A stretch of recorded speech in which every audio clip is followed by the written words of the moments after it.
something I've heard anything about before, so I'm very excited to hear what you guys have to say. I think probably the best thing is to hand over to you. And okay, no, that's great. Well, thanks for coming. Yes, the opportunity to introduce this, which has been some time in the making.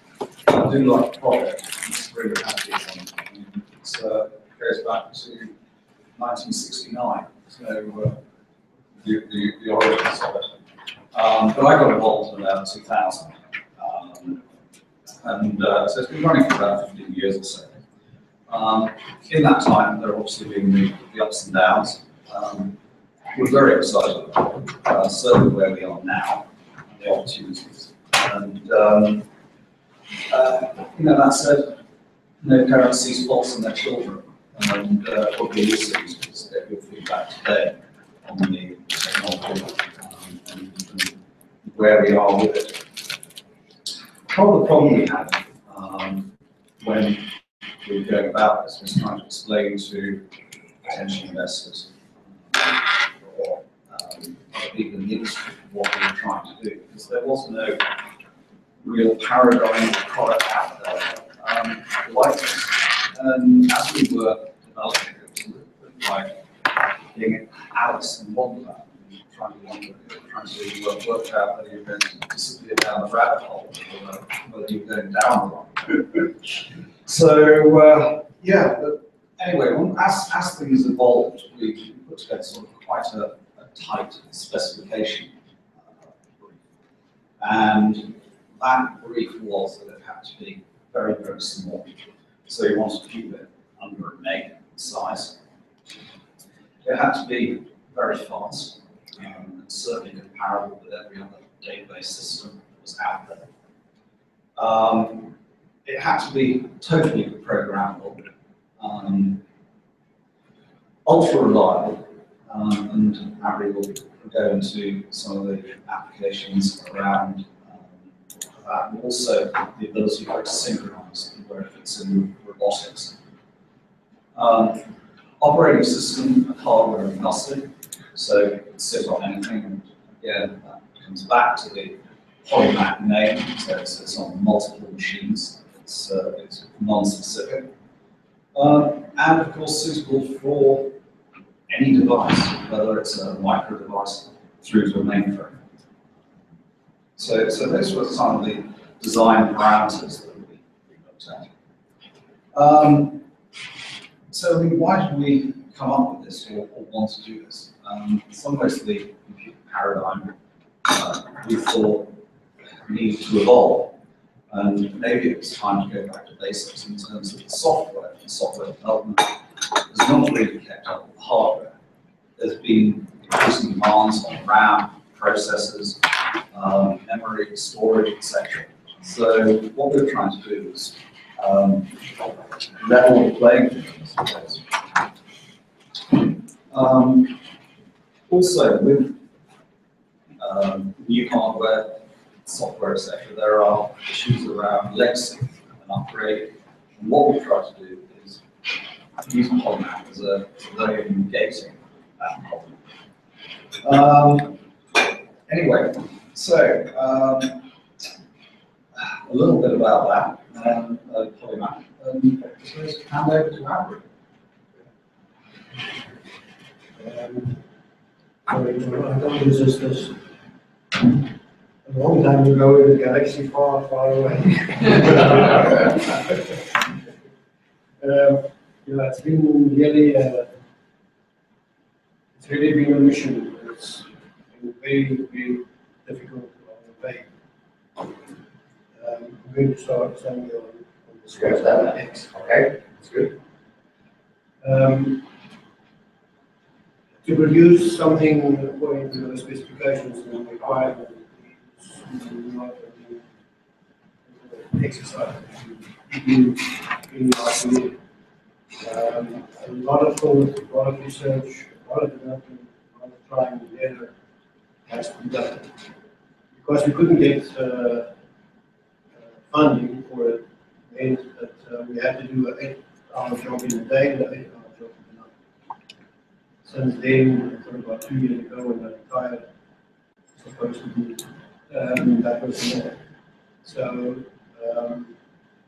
thank you very much for hosting us and listening to this combination actually of products that's happening. Okay. A non-SQL database that is fast, secure, and reliable is the main topic. In the open source and open internet community of today, especially where people are now putting personal information and economic information or financial information across the network, it is not secure at all. It's very, very dangerous. So you can't really rely upon anything. The only way that they can try and stop theft of information is by trying to devise encryption mechanisms that can block that. It doesn't. So this is one of the criteria that has to be described. The product is completely object-oriented. Now, in 1970, the term object orientation did not ring any bells. When you speak to people about it, they get glassy-eyed and you can forget it. They don't go any further. So somewhere in 96, I think, we had a symposium in Johannesburg talking about object orientation. And Pichi from the industry, AT&T, I think it was at that time, they introduced the operating system called Plan 9, which was AT&T's open source type operating system that they wanted to push forward. We had some discussions about this, and I gave a lecture on the subject. In front of 4 rows of the audience who were writing down furiously. Shortly afterwards, some work appeared in the market, which we were So I'm not saying we come from there, but it was just funny that those people were actually guiding today. To make something fast, you have to use mechanisms that are as few resources as possible and can execute as fast as possible. To this end, the mechanism inside our product is absolutely unique and very, very fast. It approaches the speed of the hash calculation. So we can really use that technology all over the place, including in what is the holding area for computations. So the way that the system responds in terms of computation is quite unique. I'll talk about it a little bit later and we'll see as we go on.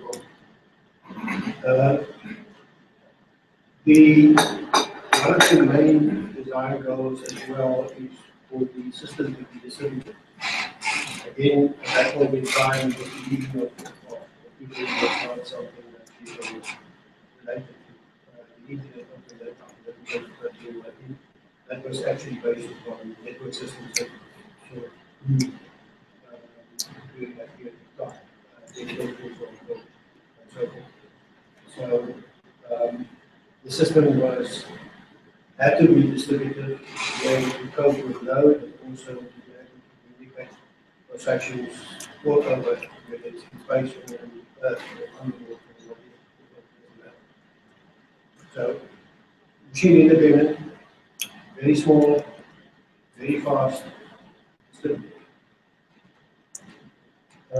All of these things we've achieved with the internal support structures and definition of the system. If you have a system like that can communicate across different platforms and very, very quickly, the main concern there is access management and security. Now, if you have a computing platform that can be used on across multiple machines of different types. Why access management is absolutely crucial and has to be done before your request and response messages actually land up in the engine. Okay. So that again was one of the requirements.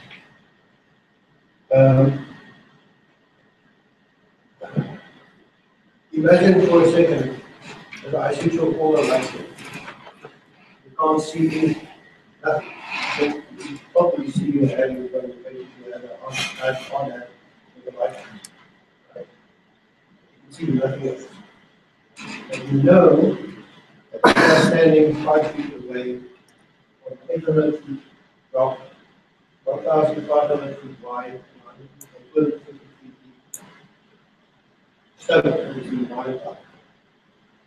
You are the mine geologist, but you also know not a agency that was according to the mine to help them solve 6 problems, which caused endings that loss of life.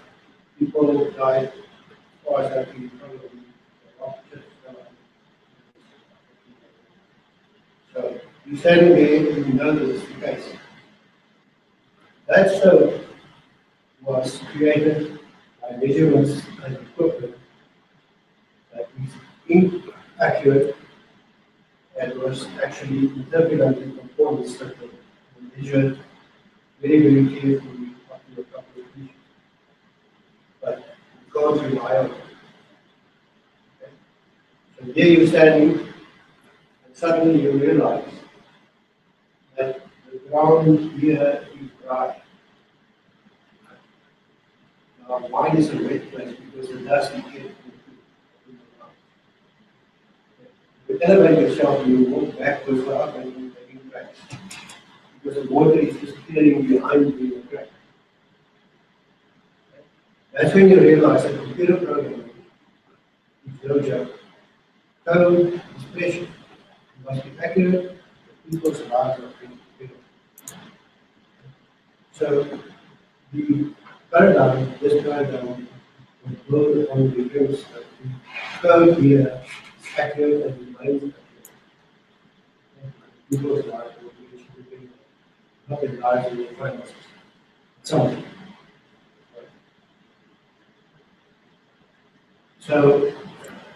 I'm going to stop here with this particular one of the carry on with the stage on the same level, of course, but then I'll give you a real example of what I'm doing. Okay? If you have to build a thing like that, where do you start? How do you organize your thoughts? And what do you use as a model? The only thing to do is to go back to nature. You can do something like that by hand, it's not possible for any of us. You use food and this type of product is not possible for us. You can approximately guess what that will be. While we're pointing at that picture, notice the vacuum. Notice the way the things are organized inside this container. See there? See that any one of these things are built according to a specific recipe. Over here you see that they are autonomous machines running around, coordinated, and are building perfect structures, perfect packaging. And discovered that these packaging are actually light seeds, so that the thing is stay there for very, very long. How are they organized? How are they organized? Okay. So if you take that into account and you go a little bit deeper, everything, including me and everything around us here, I brought out a couple of really stable, unstable, but more stable atoms. So you take probably about 80, 60 or 80 of them, and try and construct everything around here. It's quite difficult. So you take that as a basis and go into software and say, okay, now, if I have to build a system like this and I use the same mechanisms, I have to have the same mechanism. concepts and run it in software, we can actually achieve it. Say we can achieve it, right? Now, this is unfortunate because when you start with that, you find that it's an infinite.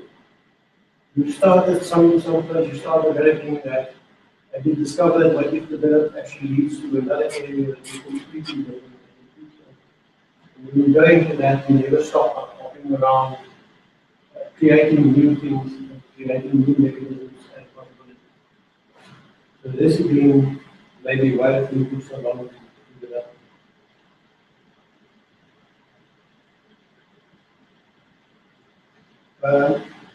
Fornax object. Fornax is the database engine. Oh my goodness, it's huge today. Fornax, I live in Cape Town at the moment. Fornax is the constellation from the 16th of December about Cape Town. I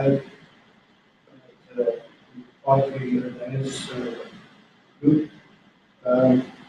Is actually one of last year's friends. Back down in 1970. So the beginning is called Polymach. Polymach is a processor, also the database engine. It is capable of accepting requests, processing and executing. Because the objects are completely self-contained and they can also execute. Meaning that they can run like a task runs in the operating system. So Polymach is actually the real operating system itself. Right? The Polymach objects are completely self-contained, meaning that all the metadata, all the information of the object, or part of that part of the object is carried in. So I can take that object and move it to any other platform without carrying anything else.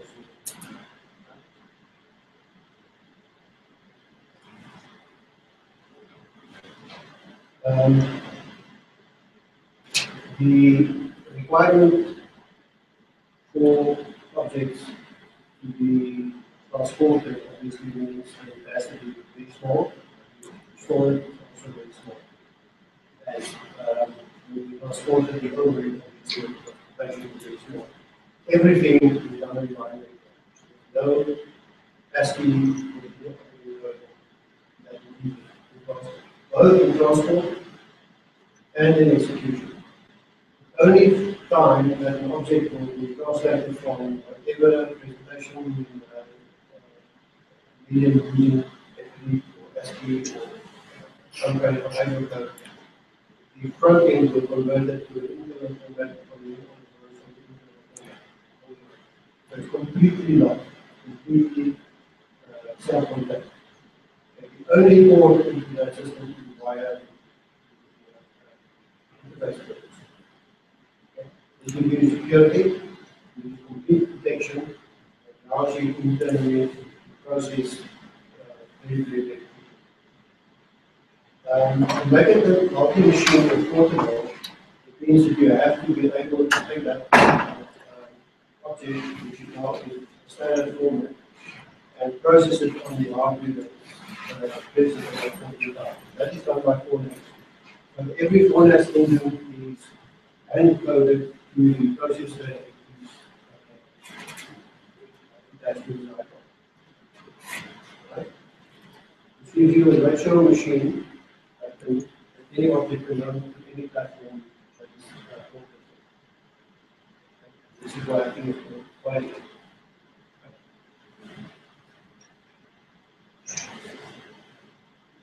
It's interesting to note that because the object contains everything around it that it needs to store and process, it can actually has its processing mechanisms within itself. So every object that's executing has a little stack in itself, which means you can move the object from one machine to the other machine while it's running. doesn't use the processing power of the operating system, but of the object itself. So Fornax runs that object itself. In robotics, this is very, very important, the process control as well, because you move objects to where they should be.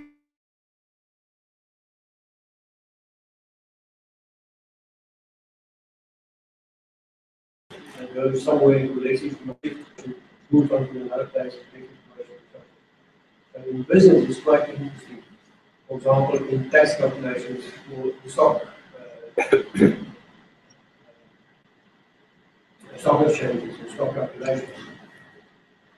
Because the object contains everything, when a transaction takes place, not only is the amount captured, but also the conversion factors, plus the tax that has been paid with that, and that remains in the object. So if you want to calculate tax over a period of time, you just have to do the summation, no calculations. I was production manager for a very large international bank, and I can tell you, doing that is one of the right difference in processing speed. Let's talk a little bit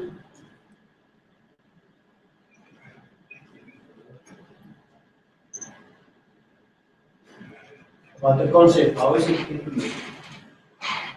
A normal application written in C, C++, or Java, or C Sharp, or Perl, Python, Ruby, whatever you want, has a Fornax, has a Polymach API. That on normal procedure calls, you make a call to it, you will translate that into a request in the Polymach Fornax object structure, and send it to the Fornax engine wherever that might be, get the response back, translates it back to the application, and the application has the easy as that. Those pluses mean that the transport mechanism is programmable. So the application will send it out there, and that thing is like a programmable switch. It will send it or replicate it automatically to one of these Fornax engines. For example, if you want to have mirroring or transaction duplication on the spot, the application doesn't know it, the mechanism doesn't know it, the engines, everything predicts it on and executed on the spot. Right? The Polymach API is very small.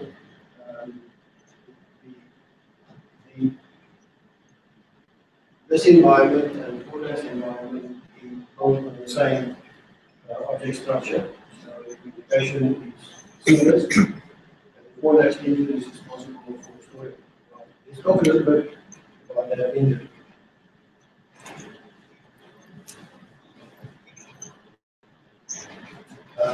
The IDE is an interface to the Fornax universe.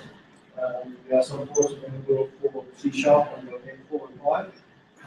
Ports for C++ was built back in 2002, 3, 4, thereabouts.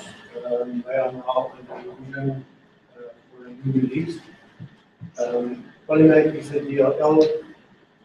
The old database engines are 232 kilobytes.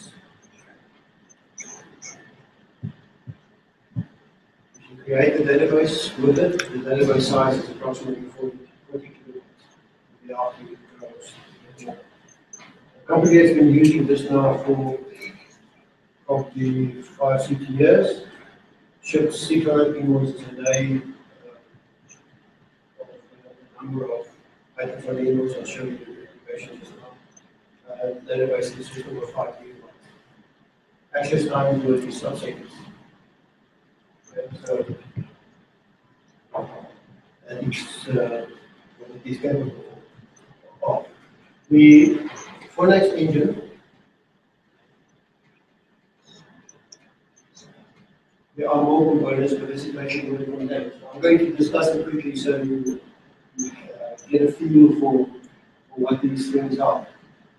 The Fornax engine here receives your request from the outside, from the Polymach engine. It has a installer for the handle space. As a handle space, which is actually a record space. all objects stored in the database are versioned. So if you will update the previous version, you go back to it, you have a problem. To be able to do that, you need an handles mechanism that knows creates the latest version, and that handle must be unique in the index, so you can address that object, right? That object, that handle will then give you the location of the latest version of the object. So the handles manager, very specific piece of machinery, very simple, uses the internal indexing mechanism and it's extremely fast. The index manager, the indexes here are binary indexes, very limited. Because they are binary, they can store anything. I can build an index of a piece of music that you can search. And you can build that index anywhere. You can do it for wave, movies, you can do it for anything. Music artists. Including numbers, pieces of SD and so forth. It's extremely small as well, and very, very fast. That's the index manager, the association with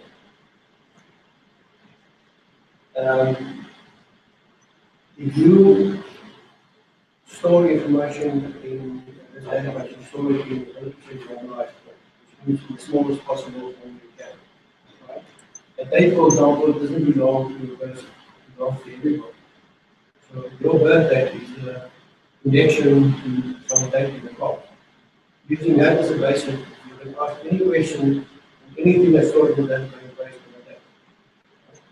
And so forth, so you can carry on. Basis of birth, those things are all separate pieces of information that is linked together by association. That association manager can do that for you. I'll show you that in practice. It's extremely fast, very, very compact, and it's very, very flexible. Now, because the objects are dynamic, the object can actually be created by a program. Objects can be disassembled back into the constituent packets. Right? So you can take an object, for example, let's say a piece of information or a record that is recorded, you can take it, clone it, make a copy of it, change it, store it back in the database. That becomes a new version, the old one, version.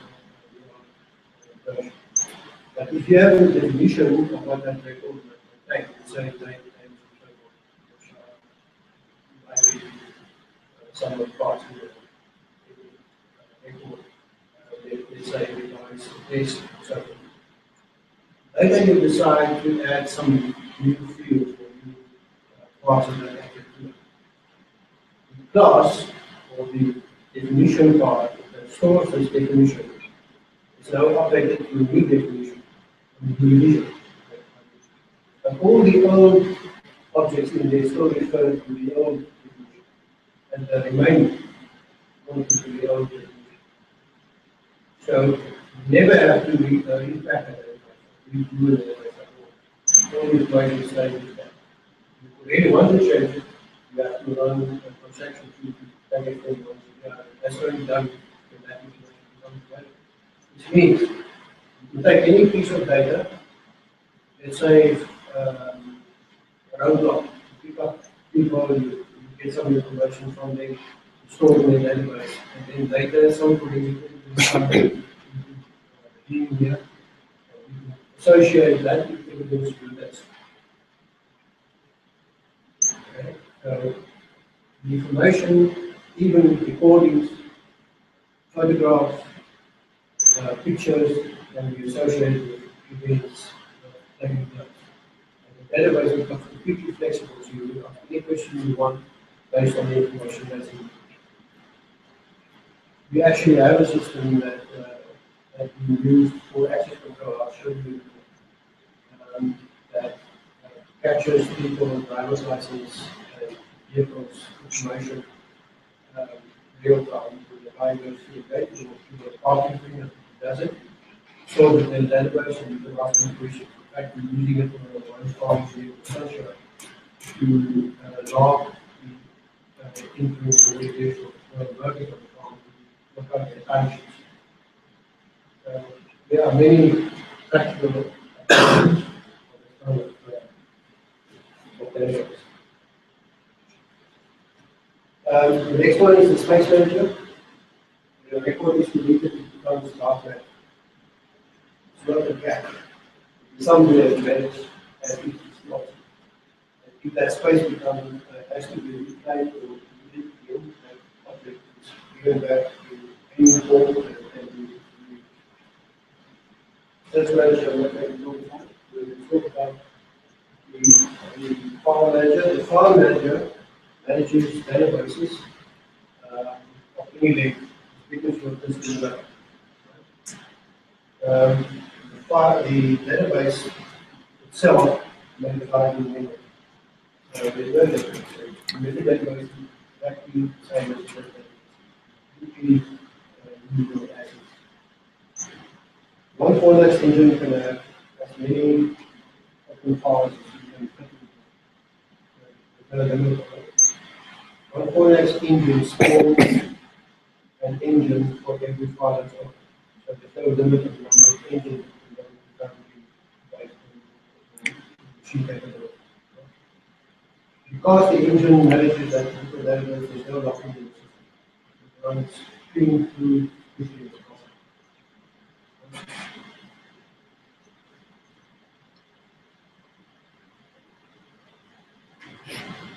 Okay. There was one in the corner that said store.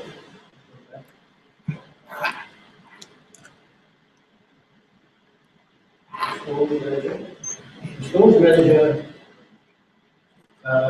partitions your database into partitions of classes. So in the class, you can have a number of classes in the store. But the store means that from the same machine, you can run a number of physical stores and departments in the store, each with its own set of classes. And you as a manager can get any of those classes in the store without affecting the other. But it also means that your people working in certain departments are limited in that department. They can't go outside that department. Right? So, in branches, for example, franchise, for example, franchisee can work in the system as it is in other franchise organizations. Know about it. The class is the definition of the object, and this relates to or looks like it's similar to a SQL database, SQL table. SQL definition of the class. The instances are the records of the class. Now, we can take the Polymach API and we can make a SQL adaptable. But SQL is a subset of Polymach. So what we're going to do in the future, we're going to take the SQL native tech and we're going to make it adaptable, so you can run SQL queries against. I'm saying that it's SQL is a subset because it's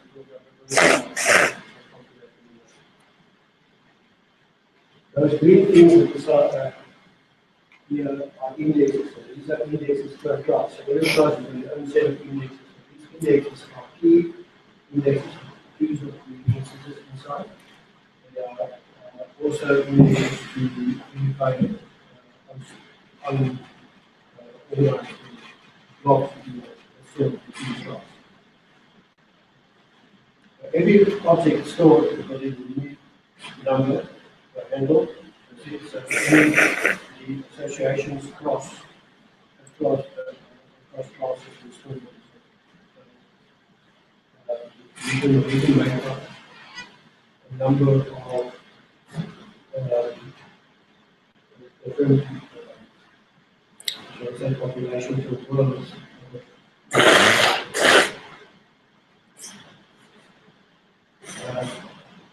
I think on it, there is a normal application. Apply that API.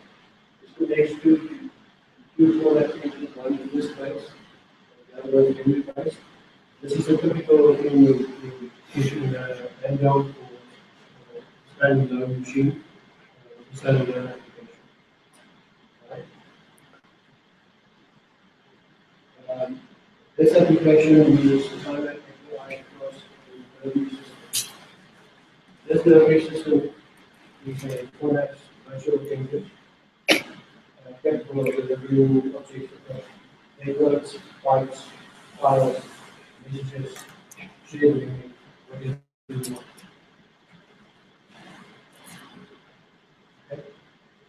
It's not completely open, so as new technologies emerge, the software will be expanded. If you look inside, take a look in the root. The application goes to the Polymach. Polymach is an API which translates the objects from application format to Polymach format. To the virtual engine goes to the format engine, which accesses the database and contains information. One access can talk to one another. Right? So you can schedule tasks within itself. If you have a database in Mumbai and one in Chicago, the engines can keep those things synchronized. Okay? Just because of the internet communication.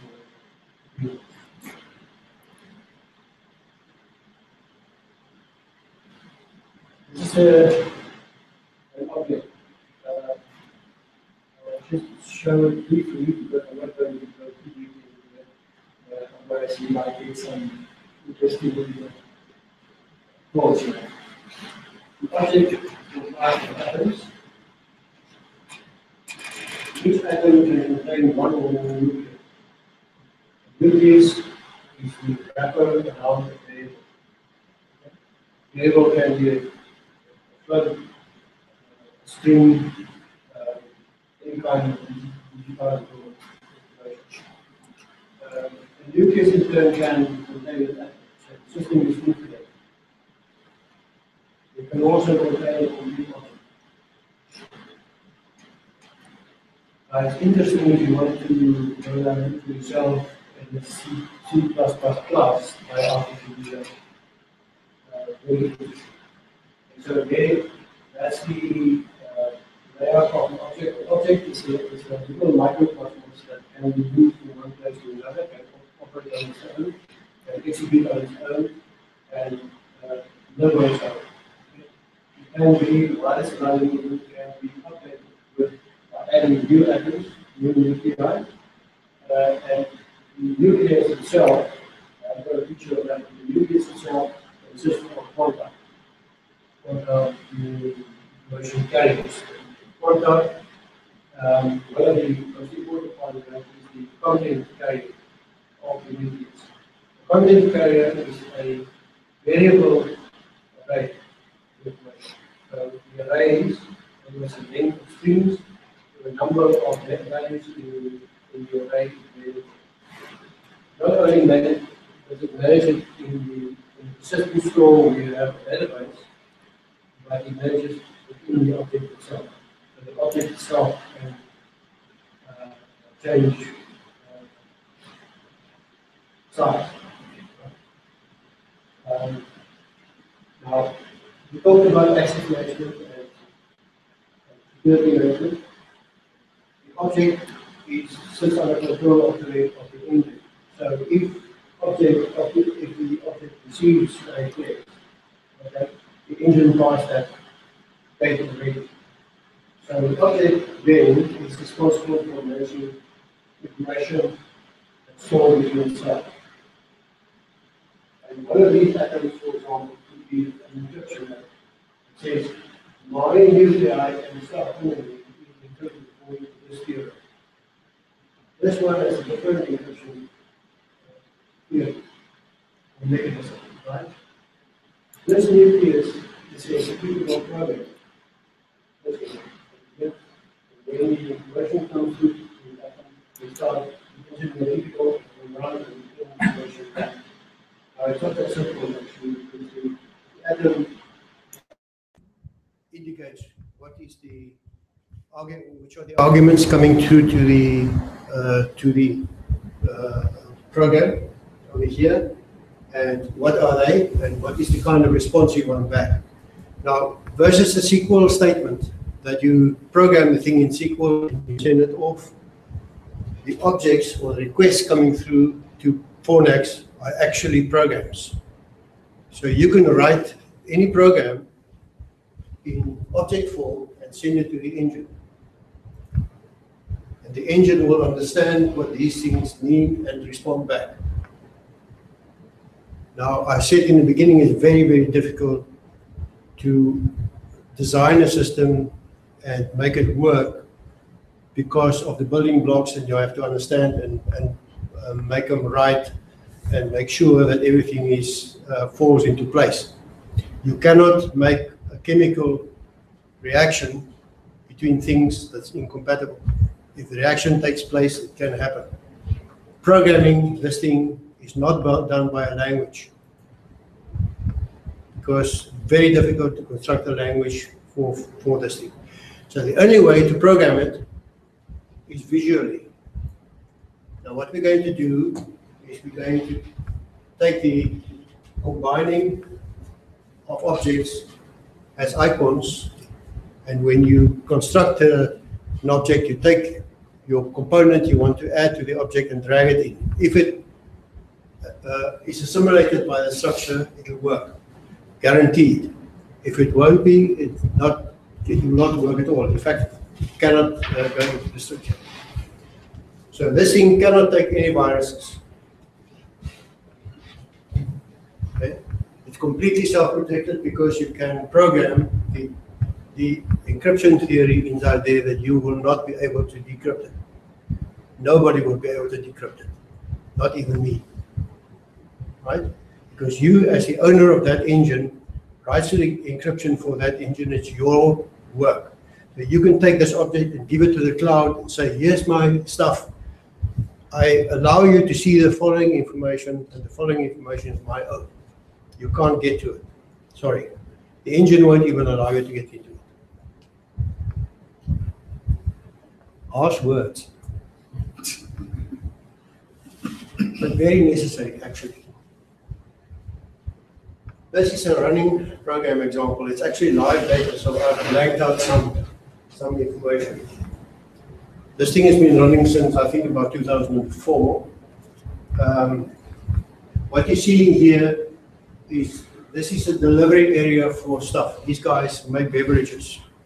I think 2 million liters or something a month. So it's a very big concern, right? These things over here are invoices, right? So that's one invoice. And this is a list of all things that must be loaded according to this particular load, right? This is a delivery date the guys is choosing to deliver to that time and so forth. So this is an additional window on top of it. That whole load there, which is going to be on a 30-ton lorry, takes less than a second to pull up, right? Every piece over here is brought together by association. So it goes and fetches the information from different places, consolidates it under an invoice number, right?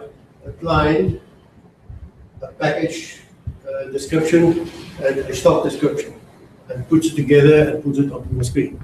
So this is a live demonstration of what I'm talking about on assembling information dynamically from the database. This is not a memory database, this is a disk database. Okay. A vehicle management application, very simple. These things are designed for people that's not really computer literate to use. So Therefore, you will not see file, edit, etc., etc., etc. These things are database. You want to define a database or something. Reports, you want to extract reports, right? Actions are listed in sequence of how things are done. Scan this, do this, compute this, export this, etc. And they just go, yes, through the process. Okay? Maintenance is database maintenance, backup, recovery, etc., etc. About is about and help and so forth. Now, help is a database that is programmed by the user, that every screen that you bring up, the help system is in context with what's on the screen. And they can expand it to include training. So if they have a novice running on the program, all the guy has to do is to select the help, and the system will guide him through the whole process. And as the guys grow more and more favor the system, or the system is enhanced, they are responsible for updating the help system. So we've got about 60 licenses in the field of this, and I get one support call a year, and it's normally on somebody asking me, how do I pull this into the program? There's never been a call on the engine didn't work. Might have been a call that the application is wrong, but that's not the engine. So.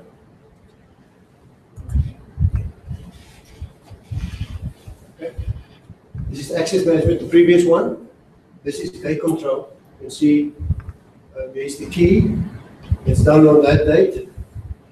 This guy came in. That is the registration number of the car pulled from the disk. It was that one. I wiped out the guy's name, but that's his ID, his driver's license number. Okay. This is all assembled again from discrete objects assembled by the associate. The gate over here was selected from June down to that date, but this is associated with a date. So if I want a smaller window, I just make it smaller, and the thing automatically pulls out the information for that period of time. Now I'm going to give you a very small taste of the programmer. That's my background. So the object programmer is an interactive programmer which can display any object in text form, where it can be displayed in text form. That means the object is taken and disassembled and displayed. And because the object is universal, it can be displayed in any alphabet, in any language. Now in South Africa, we've got 9 official languages, right? So if I want to display that in Xhosa, I can do it, or in Zulu, or in English, or Afrikaans, or German, or whatever, right? The only catch here, obviously, is that comments and stuff must be translated to the language that is indigenous to that, and the alphabet. I mean the character set, right? So that'll have to be done by third-party people, but that is there are books for it. This tells you it's an atom or whatever, that's a displacement within the object. This is the index path down to that particular object. I didn't use a handle here because I don't want to show you the latest one. That is for future reference. This is the language. That says data, word, 3 items, and that's the content of the word. Address, word, 6 items, and the address. Engine, nothing here. Class, string, database, method, word, name, string, database open. Okay. Now the engine, these things, reference, class, and so forth, are small microcode pieces that's called by that name that has to execute that instruction. So the whole engine is reactive. So when it gets something, it reacts on it, which means we can put it almost directly into hardware. So if you signal something, that piece of circuit will respond. Okay, thank you. Okay. I mean, in terms of really where we're going to go from now, there is a C# engine, C++ engine is ready, but it's in what we've termed the light format, so it doesn't have the full functionality. The Abri is approaching its 70th birthday, so the new release is called Polymach 70. It's fast. So, but that is going to be a sort of full-fledged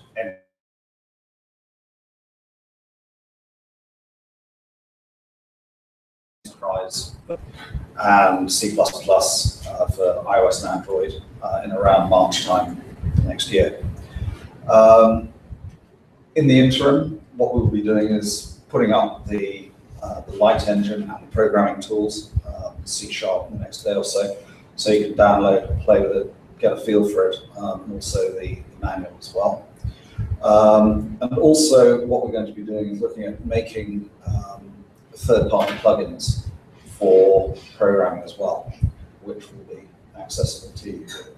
But really, I think by March next year, we will have the product suite as we want it, and that'll be finalized. From there, it really will be where the market takes us. We're seeing a lot of interest from the mainframe market, where there's a lot of legacy data, legacy applications that need to be pulled in, and now we'll be looking at working on a port for that. So yeah, I mean that's really it. I think it's probably throw it open to questions now, and we'll do our best to answer them.